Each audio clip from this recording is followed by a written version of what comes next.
Good morning. Welcome to today's episode of Coffee with Bobbi. Today I'm joined with Loyan Mensah. Loyan went from growing up in a low-income housing to owning his own firm on Wall Street. He hacked his way to working for one of the top investment banks in the world, and he currently runs a financial coaching and business strategy firm. And his purpose is to help people become the best version of themselves. He's a son to amazing parents, brother to incredible siblings, and a father of two amazing kids. Welcome to the show, Loyan. How are you doing today? I'm feeling blessed. Thanks for having me, Bobbi. Appreciate it. Wonderful. Yeah, today is a great day. I know we both were chatting a little bit earlier, like it's getting to be winter time. There's snow on the ground where I'm at. You're expecting snowstorm, but we are ready to hit it and hit the ground running and finish this year off strong. Definitely. Bringing the sunshine. Exactly. One ray of light at a time. Lynn, you have such an interesting story of how you got into the world of finance. Do you want to tell us a little bit more of that backstory of like where you started from and then where you're at today? Absolutely. Growing up, I always wanted to help people. So, when I went to school, I was actually one of the kids when I was going to college where I didn't want to go to school undecided. So I picked the first thing on the list, accounting, and it just worked out. So I started my career in accounting. And when I was in accounting, I actually partnered up with a couple of friends and we started this private equity real estate company. Now, at the time, we didn't know what we were doing. We were just operating from the standpoint of we learned something we wanted to share with the community. Fast forward, I said, you know what, I want to do this on a large scale. So when I looked up and did some research, some of the top Wall Street firms, they were doing it, right? But I didn't go to school for it. I was just doing it on the side in addition to my job. But at the interview, the multiple interviews I went on, I was able to communicate and articulate something specific that no other person that just went to school would know because we were actually doing it firsthand. So I got multiple offers from various Wall Street firms. I chose one of the largest investment banks, Morgan Stanley, and we were off to the races. Now, they didn't know that I sort of hacked my way into the situation, but once I was there, because I had the insight and I was actually doing it, I was able to contribute tremendously to the growth of our organization. So yeah, it was beautiful. And so I did that for a number of years. I was there in 2008 when the market crashed. I saw a lot, I learned a lot, and I realized at that point that although the market crashed, a lot of people lost their homes, lost their jobs, what have you, in our economy, in America, everyone wasn't failing, right? 2009, I received one of the largest bonuses I've ever received. And I realized that the system sort of, it didn't flow with everybody, right? Some people lost money, but a lot of people still made. So I made a decision at that point that one day I would open up a financial education center on Wall Street, which in effect would help people who grew up like me, or help individuals who weren't part of the 5% or the 1%ers, really help everyone else transform their lives. Some of my colleagues laughed when I said I was going to open up an office on Wall Street. Fast forward January of 2015, we opened up the first of its kind financial education centers down on Wall Street, about a half a block from the New York Stock Exchange. March 11, 2015 at 1:30 p.m. in the afternoon was the last time I ever had to work for someone else. And it's been a beautiful journey ever since. That is incredible.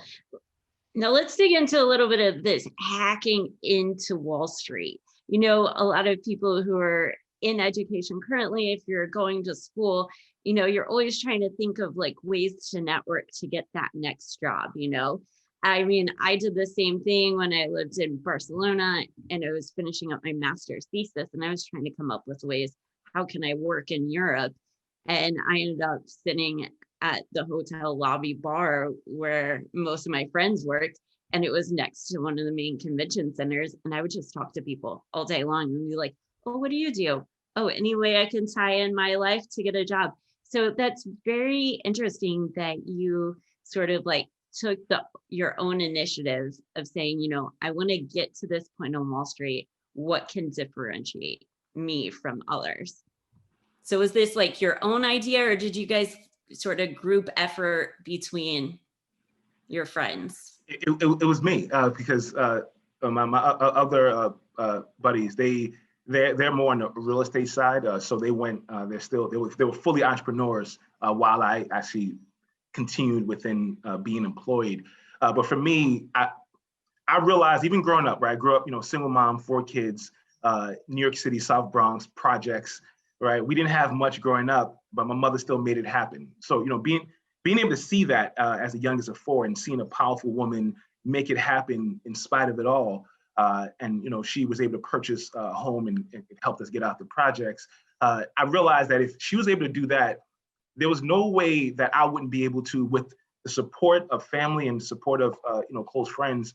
I believe that I can do anything, right? And my mother showed me that it's possible. So even when I was in accounting, I said, okay, I just started doing some research. There's a site, I don't know if it's still around, called Breaking Into Wall Street, where it taught different concepts that people would have to learn on Wall Street.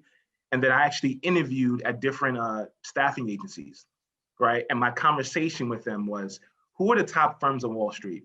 What does someone needs to have to be able to work for one of these firms?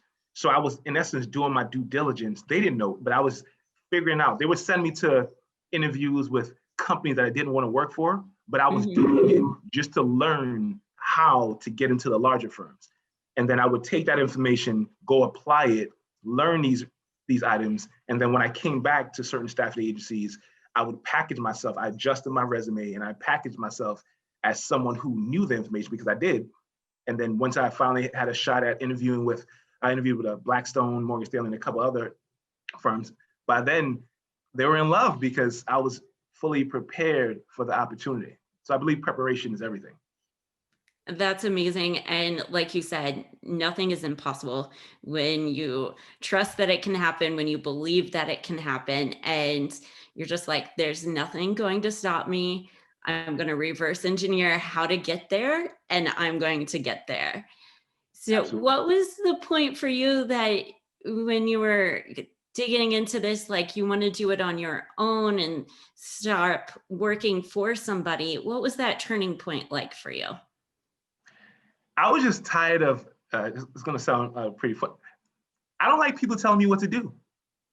It's right. I mean, I'll listen to Right. individuals, but I really don't like people telling me what to do. And I got to a place where at my job, I realized that there were certain individuals that were, let's say, my manager or supervisor or boss, whatever you want to call it, that were providing certain items and giving certain direction that wasn't aligned with what I truly wanted to accomplish in my career.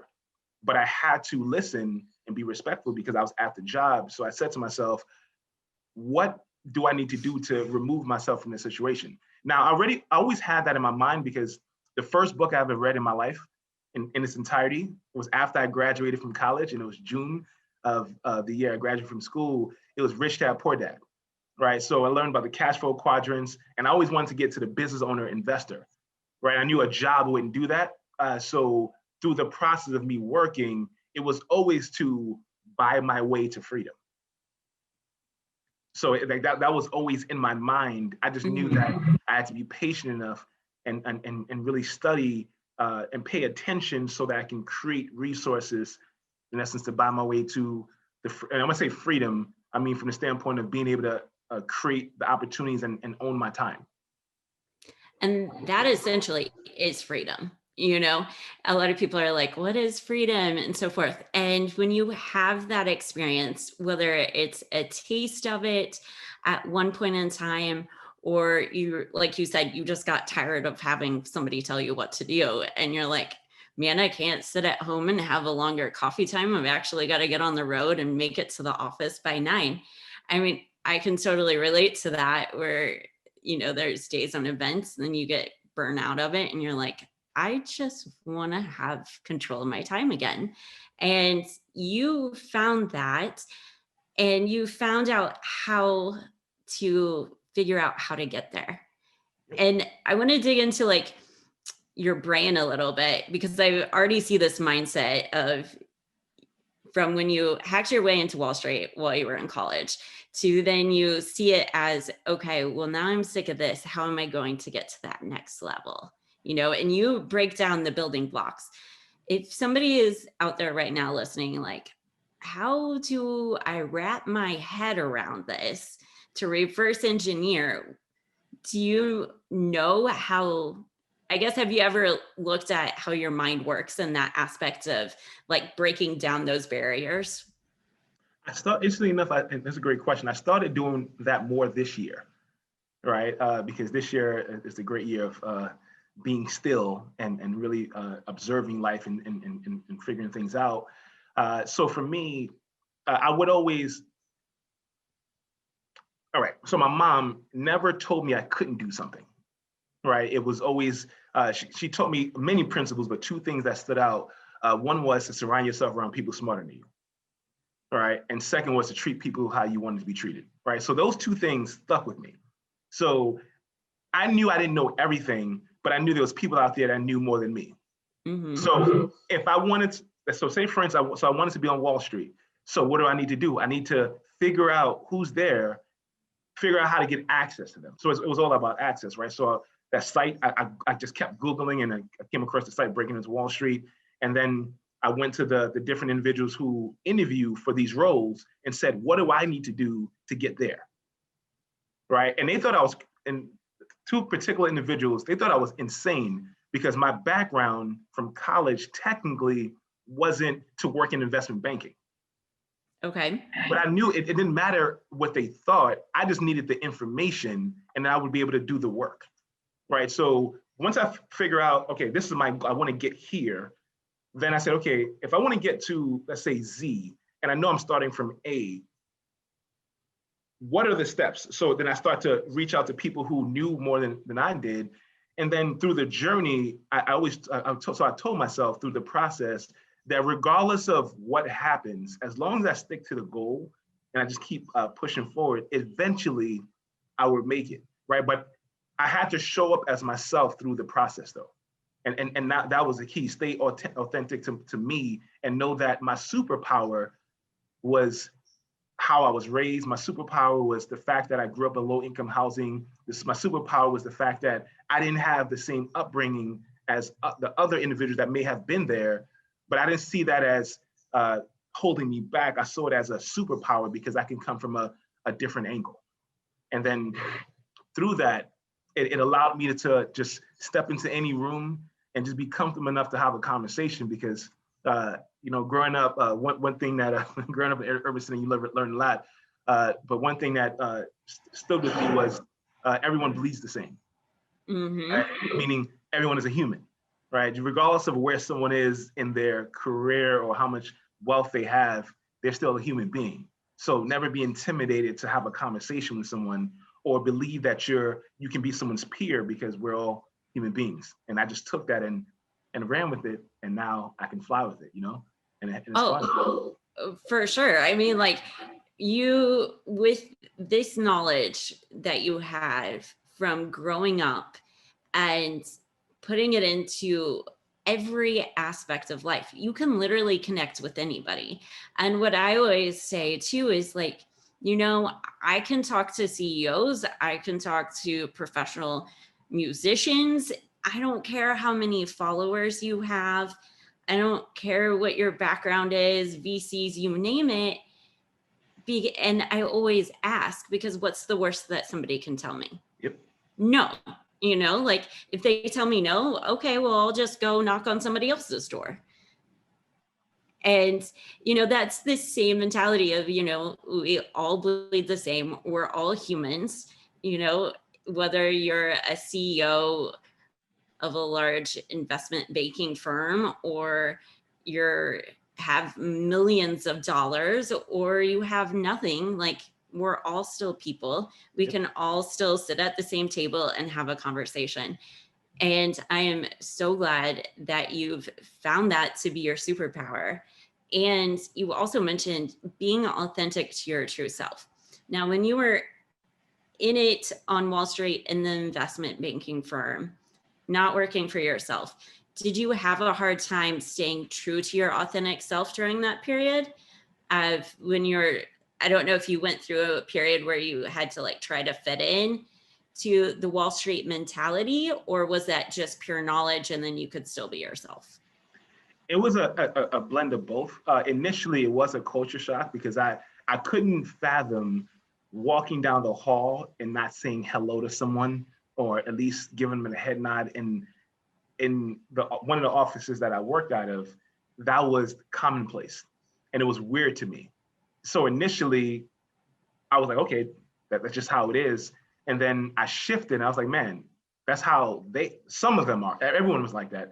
But I'm gonna smile. I'm gonna laugh. I'm gonna always bring my energy, right? Because the key is to be the thermostat, not the thermometer, right? Like you want to come into a room and change the temperature, not just adjust your temperature to where the room is, right? So I was that person. In every job I ever had, I was that person, right? Because I had to be me. How I got to any job, how I landed any role, how I stepped into any interview.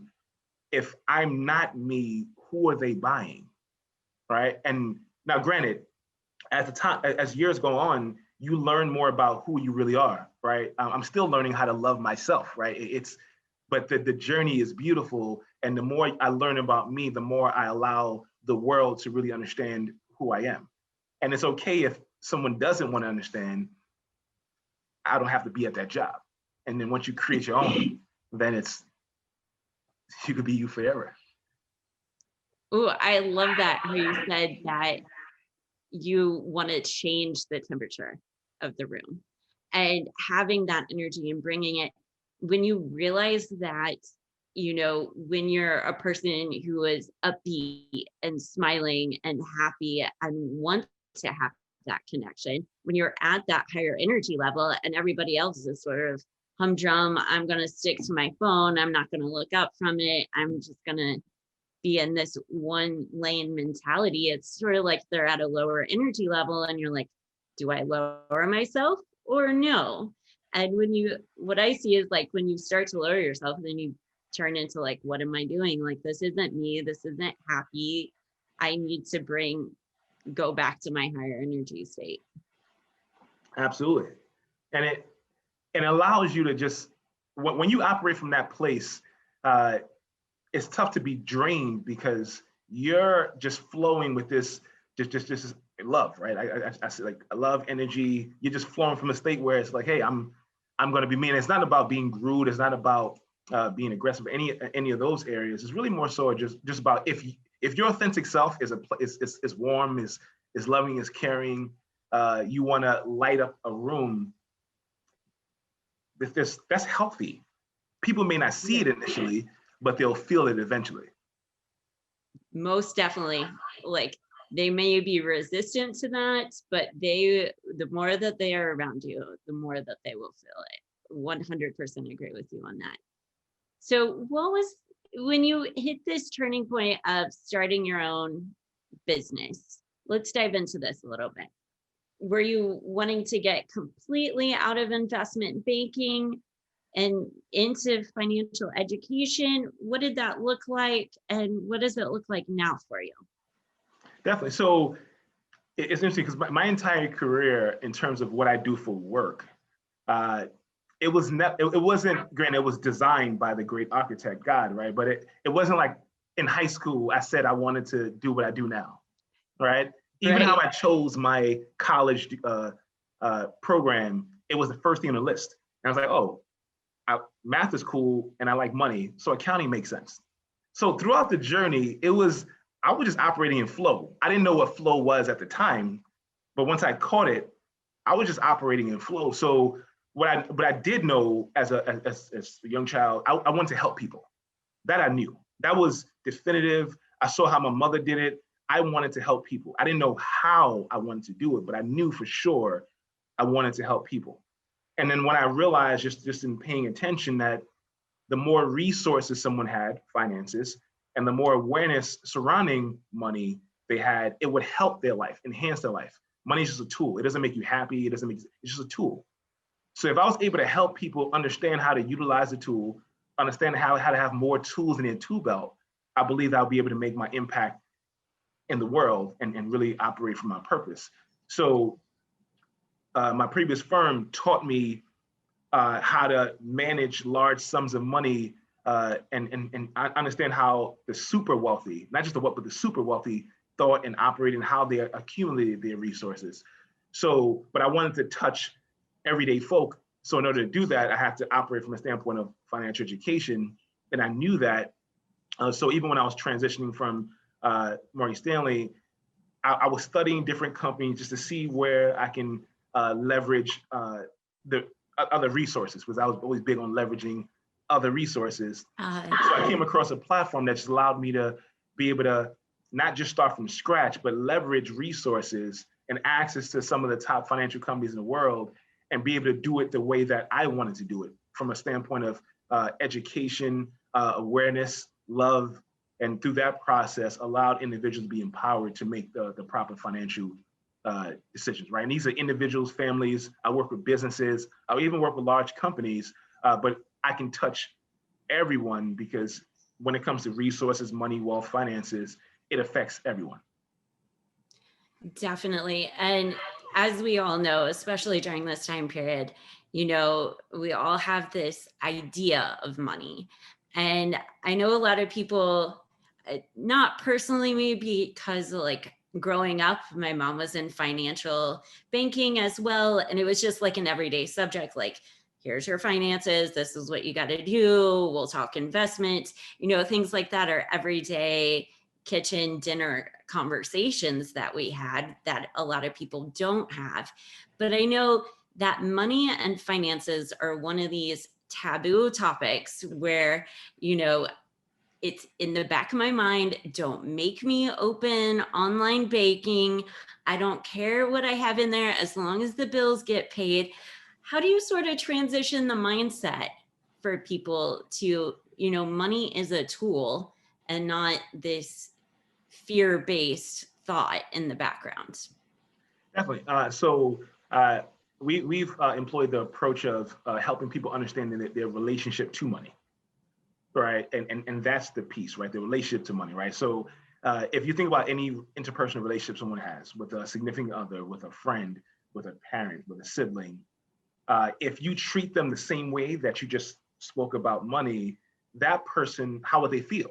They wouldn't feel so good, right? They'll feel like they're being ostracized or pushed away or what have you.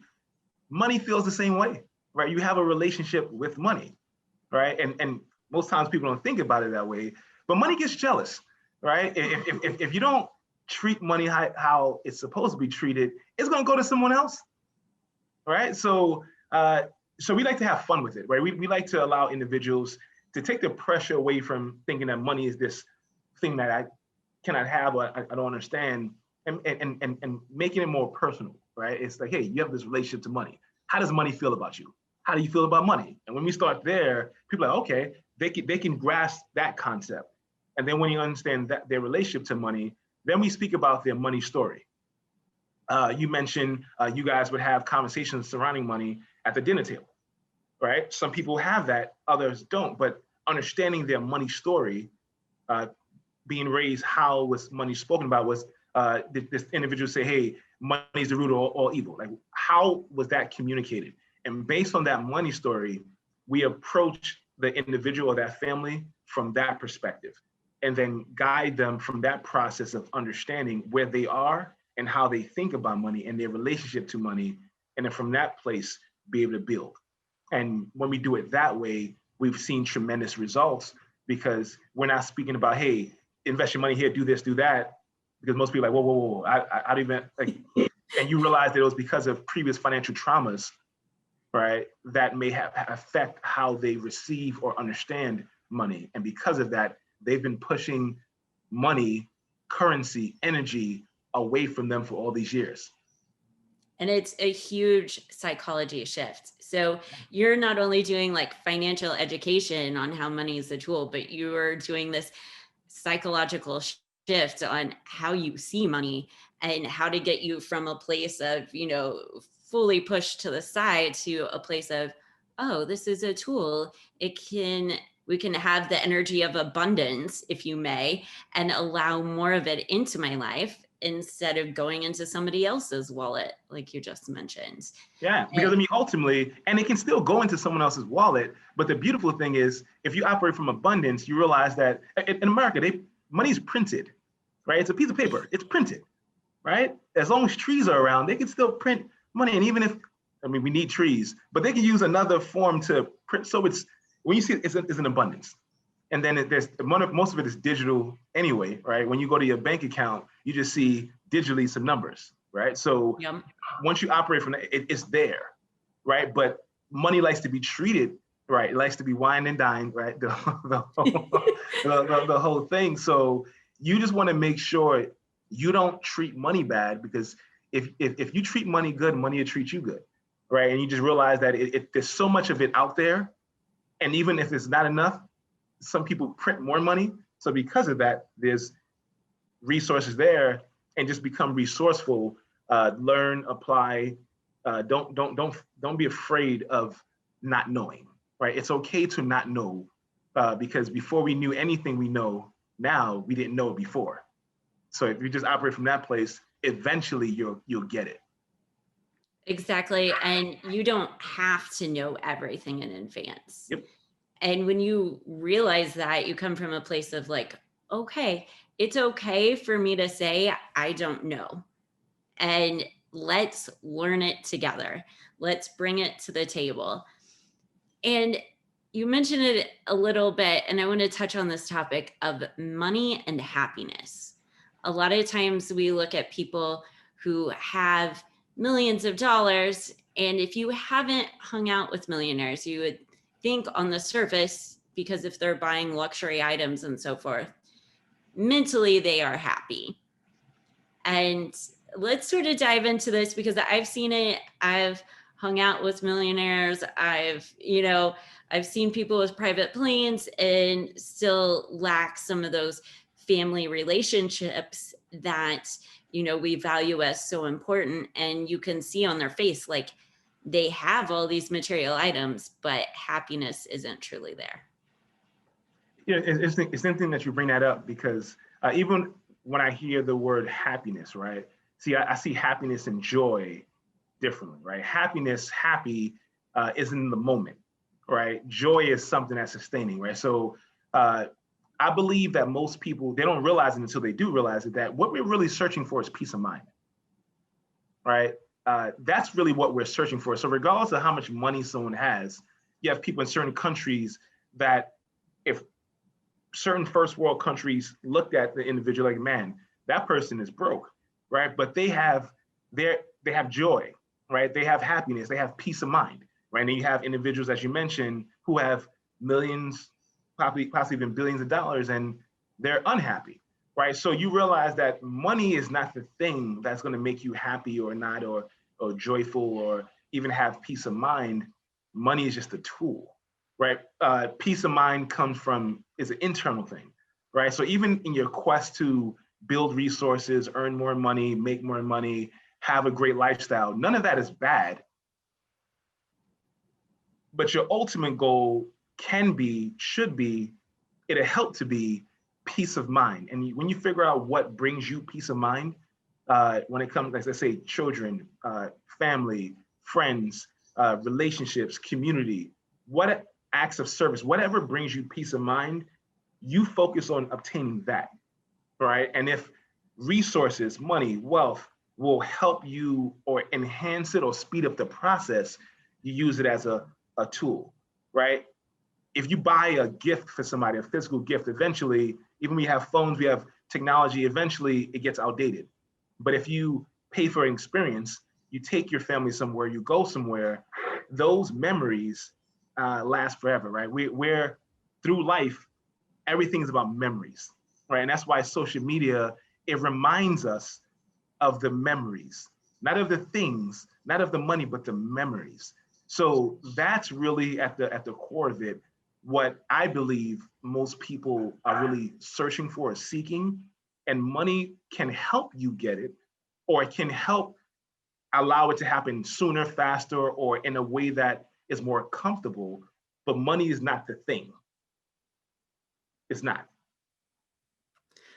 I love this so much, Loyan, because over the summer, I sat down with my journal and I was like, yeah, everybody's talking about being happy, being happy.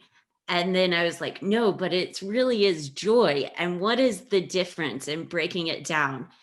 But you know what never came to my mind was peace of mind. And that was the thing that I was missing. It was, I saw that joy was a longer term. I saw that it was a higher energy state. You know, it's something that you feel peaceful when you have it and you have that inner peace. But it never occurred to me, peace of mind, even when I was researching it. And I was like diving into this for hours. So thank you for that. It truly is peace of mind when you reach this joyous state, and you have to see what brings you that peace of mind, like you said. And that is so, so key, whether you feel unhappy at a current position of work, unhappy with life, you know, sit down. A lot of us don't want to do that inner work of, you know, sitting down, praying, meditating, being quiet, turning off the phone, turning off social media for, heaven forbid, an hour or even like 15 minutes at first, just to sit down and do that inner work of like, what do you truly want to do? What brings you that peace of mind? And I think if we all did that, you know, we'd be at a much better place and there'd be a lot less conflict going on. Absolutely. And it's interesting you mentioned June of this year, because this year for me, I learned a lot about myself, right? Even the dynamic of what I truly want. And that came to me and landed this year, right? Peace of mind. Like, what am I really searching for? What I really want to accomplish or have or obtain? And it was doing the inner work, right? This year was the first time I actually sat, and because I pray, you know, I've done meditation, but sat in silence, right? And it's the weirdest thing until you realize it's the most peaceful thing, right? You sit in silence and your mind still races, and then eventually, like, man, why am I thinking about this stuff? And then eventually it goes away, and then the things that are supposed to be there land with you. And you're like, man, okay, that's where I want to be. One of my, I plan on traveling to Bali, right? Like that's like my vision, right? But I tell people I've already visited Bali, right? Okay. I've never been there physically, but I've already visited Bali.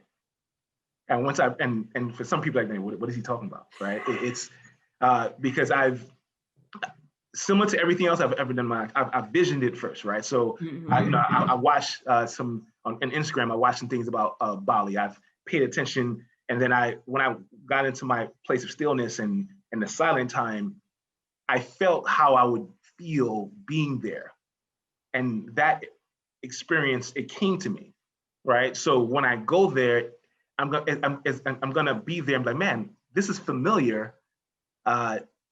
So, and this goes back to an earlier question that you asked about how did I reverse engineer? I'm starting to realize that a lot of throughout my life, before I made it to a certain level, I felt how I would feel when I would be there. And that's sort of, so technically, if I felt how I would feel if I would be there, in essence, I was there.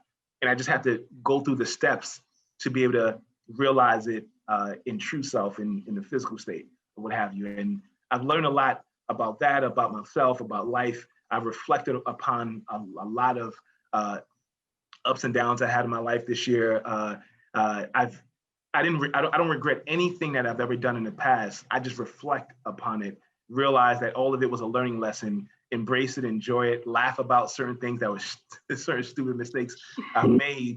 And I just show up saying that, hey, as long as today, right now, in this present moment, I'm the best version of me. And I know that the best version of me right now will be the worst version of me tomorrow, because of the fact that tomorrow I'm going to be better than I am today. I can just sit in that and be grateful that I'm not who I used to be. But the journey to get me to where I'm supposed to be is fun. And I just embrace that. I absolutely love this, and I resonate so much with it. Some of the other people listening may be like, who are you crazy people? What are you on? What's in your coffee today? There's nothing. My coffee is black right now. And that's the But best way to drink coffee, by the way, people. I'm just yeah, saying, just get except straight to the sometimes point. I mix it up and I'll do a little bit of steamed coconut milk extra Ooh, foam. And I it dig gives that. you a little sweetness in there, but no added sugar. Um, but this is seriously a way to live. Like, we're not taking any crazy drugs here, guys. Um, you mentioned it with envisioning the experience before you have it. Yeah. And this goes beyond, a lot of us even do vision boards and Mm. dream boards of what we want and what we foresee for a future. And if somebody's listening to this and going, I have never done a dream vision board before, stop right now, pause this, go grab a sheet of paper and go write down some of the things you're dreaming about. Because I can guarantee you, the moment you write it down and get quiet with yourself and figure out what you truly want, the sooner it will appear in your life. But you also put another layer into this, and it's the layer of feeling and feeling the experience. Do you remember when that shift occurred for you, for when, like, when you had to realize that you needed to feel what that experience would be like instead of just simply writing it down? February of this year, the end of February. Uh, the my family and I, we traveled to West Africa, Ghana, to visit my mom. And when I came back, because over the last 5 years, it's been an interesting journey, to say the least.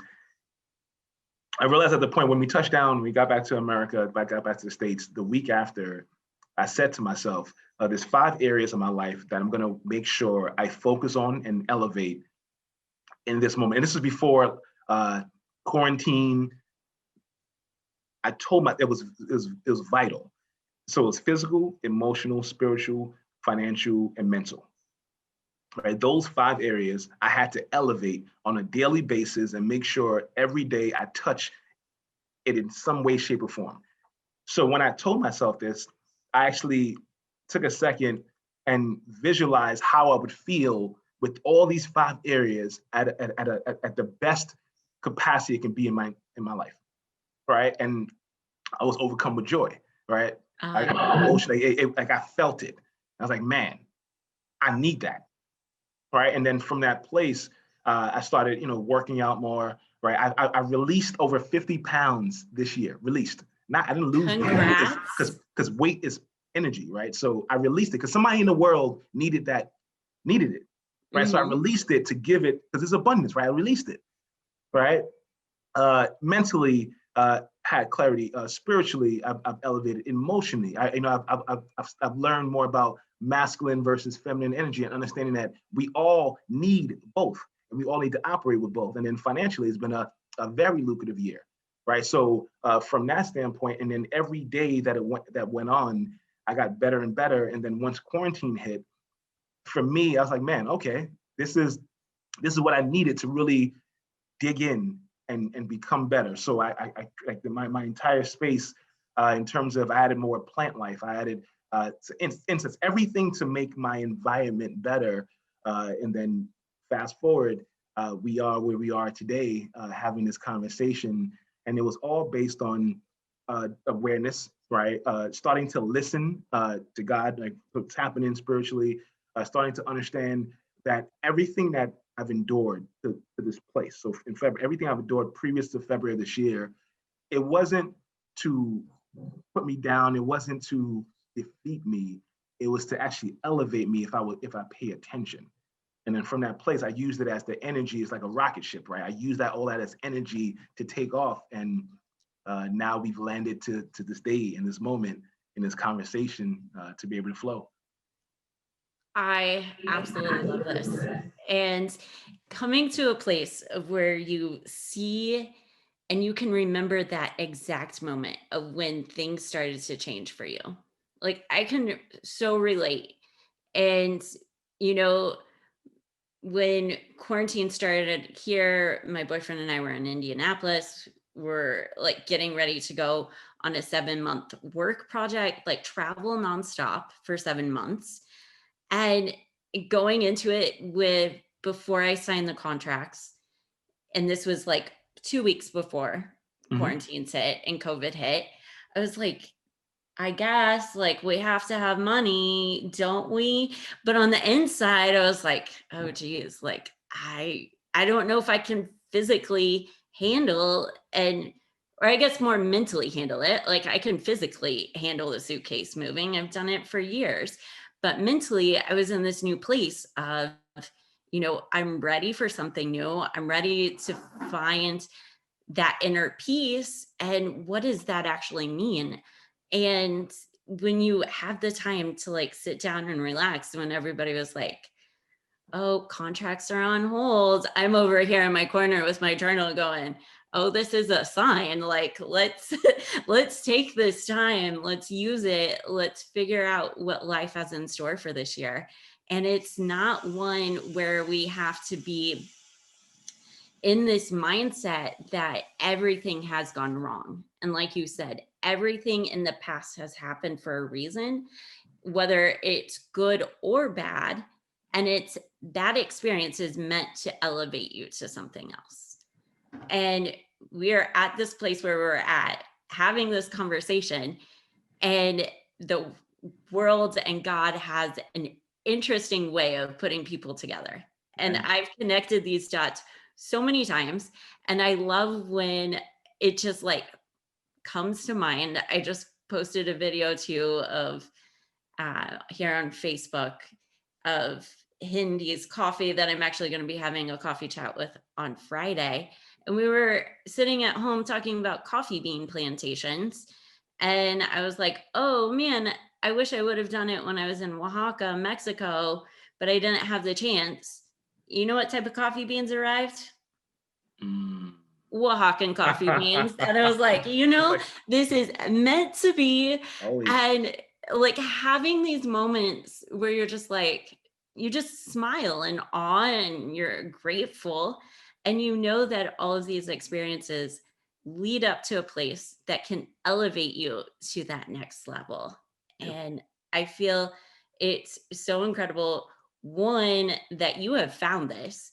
And if you I encourage you to look back too a little bit and not focus on where you've been, but just since February, since you took this place, and then to where you are at today as we get ready to wrap up this year of like how much has shifted in your life and transitioned to a place that is so much better that you probably would have never gotten to had we not had this extra time. Absolutely. It even a lot of and I know a lot of individuals had challenges this year. Rest in peace to individuals that had family members who unfortunately succumbed to COVID or any illness for that matter. For me, I needed to sit my butt down. Right, I really did. I was doing too much. I wasn't appreciating or being present in the moments of my life, and I was unaware of it. I was just going right, and to others outside of me, it was like, man, he's energetic. Which all of it is it's not bad, but this period of time allowed me to become. See, I was just a participant in my life before February. Now I'm the observer in the story. So now I actually can see life in slow motion and pay attention to what's going on versus just being one of the characters in the story. And just living that hamster wheel life of, life is going and I'm part of it. Yeah. I Getting to this place is so life changing. And I encourage everyone who is listening to this to find this place and take that time. Like we said at the beginning, take the time to sit down and do that inner work. You never know what it's going to bring into your life, and so much joy and so much peace that comes with it. Loyan, what's been one of the biggest blessings of this year? You may have already touched on it, finding that peace, or is it something else? being present to pay attention to my kids, right? I have a beautiful 8-year-old king and a 2-year-old queen, and they're tremendous. They're everything to me. And prior to this year, although I was in their lives, I wasn't always present. I was physically there, but I wasn't present. I didn't even know at the time what that even meant, right? But uh, every time they're around me, and I just look at the little things, and I'm so just grateful for the little things. Even when my daughter smiles, or she adjusts her disposition in terms of how she's looking, or my son does something quirky or funny. Both of them are brilliant. They're warm, they're loving, they're caring. But me being able to pay attention to the little things, not even the large things, because that's always there, but pay attention to the little things. It allowed me to just appreciate being a dad, appreciate me being a father, and just loving that part of my life, which prior to this year, although obviously they were both in my life, I didn't know how to really not just look at the flower, but smell the flower and hear the flower and feel the flower. And obviously in this case, the flowers are my kids. Yeah. That is incredible. And what just popped into my mind is the verse, and I believe it's in Matthew, where it's like, God knows every detail about you down to the hairs on your head.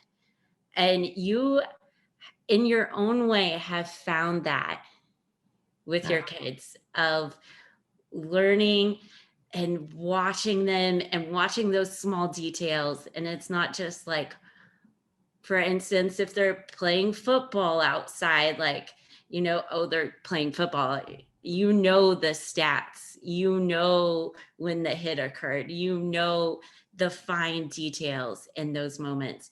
And that is so precious. I love it. I'm like so full of like warm, loving energy right now. It's incredible. As we begin to wrap up, Loyan, where can we find more information about you, more information about your financial courses and resources?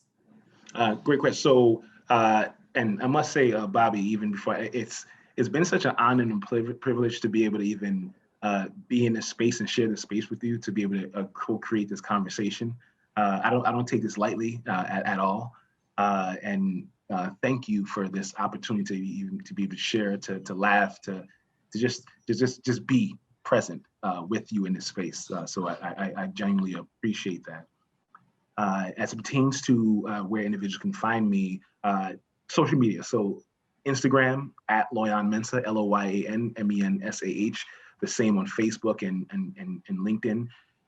And if anyone direct messages me or sends me a message or what have you, what I can do is send them some resources. We've created this year. We've created a financial literacy certificate program, and it's for anyone from 18 to 90, right, or 18 to 100, where individuals who have a background in finance, don't have a background in finance, want to learn about money, want to have a better relationship with money, whatever it is.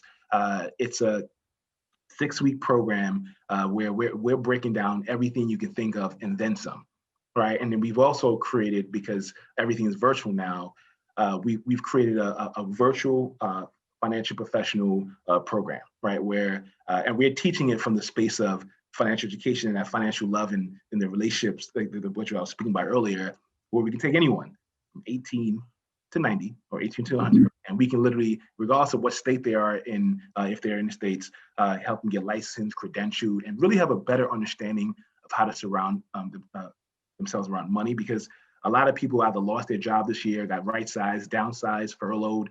So we're giving them opportunity, even individuals who are stay-at-home moms or whatever it is, where they can literally be home and be able to get into the financial industry, hack their way into the financial industry, as I did. But we've created a simpler system of how they can be able to do that. And within 12 weeks, they'll get licensed, credentialed, and have a high level of financial knowledge and intelligence to be able to create resources financially for themselves and help other people in the journey. And then, because a lot of times people think in order to be in finance, you have to be great in math. It's far from the truth. In order to be in finance, you have to be great with money. That's far from the truth. The the worse you are with the money, the better you'll be in finance. Because if you think about it, someone who was previously an alcoholic can help someone get out of that space, right? So if you're someone who financially was not in the best place, and once you learn it, you'll have more passion to be able to help someone else elevate from there. So I mean, we're just having fun, right? And this year we've created simple solutions to help people transition, right? Or just reach out and just say hello, right? And let's share stories and connect. Because at the end of the day, that's when it comes to being human beings, that's really what we want to do anyway, right? Connect and ultimately have peace of mind. Exactly. So if you guys want more information on these financial courses and getting certified, go send Loyan Mensah a message on Instagram. I'll include all of the links as well in show notes here on the podcast, as well as wherever you see this posted, there will be all the links in the comments for you guys to go connect with Loyan. Loyan, thank you so much for joining me on Coffee with Bobbi today. I'm so glad we connected and like diving deep into the flow. I love it. And like you said, having the connections in life with people are so key. And that is the reason why I started this, because I honestly missed it. And I am so full of joy of everybody who comes on the show and who I connect with. So thank you, Loyan, for being on today. For everybody who's watching, I hope you have an amazing day. I encourage you to do something that brings you joy and find that inner peace today. Take care, guys. And that has been today's episode of Coffee with Bobbi with Loyan Mensah. Thank you.